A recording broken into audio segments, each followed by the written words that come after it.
madaxweynaha dowladda Puntland mudane Saciid Cabdullaahi Dani oo ka hadlay shirka dhaqaaqa jahaynta siyaasadda Puntland ayaa fariin adag u diray maamulka Somaliland. madaxweynaha uu sheegay in dhaqaaqyo ciidan ay ka wadaan dandaansi deegaanka ka tirsan Puntland gaar ahaan gobolka Sanaag. waa kan madaxweyne Saciid Cabdullaahi Dani oo arrimahaasi ka hadlay. madaxweyne Saciid Cabdullaahi Dani ayaa ugu baaqay shacabka Puntland inay garab istaagaan dowladda isla markaana u diyaar garoobaan difaacidda dalka.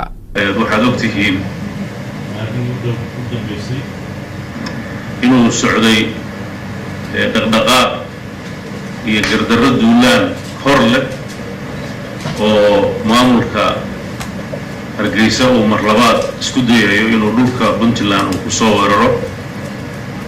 runtii dulqaad badan bay dadka reer Puntland muujiyeen marar badan oo hore iyagoo ixtiraamaya daris wanaagga iyo nabad ku noolaanshaha geyiga inta badanna dhegaysanayay dadka samaha jecel ee mar walba la soo xiriiraya Puntland sidii geyigan uu ahaan lahaa mid nabdoon oo horumarka bulshada ka shaqeeya.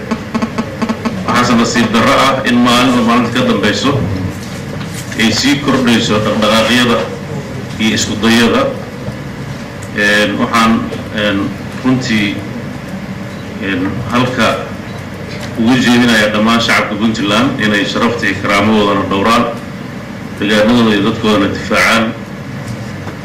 ciddii isku dayda xadgudubna ay kala kulmi doonto waxay ka soo raadisay wayna ka heli doontaa. Xuseen Xasan Cadde, telefishinka caalamiga Ismail News, Garowe.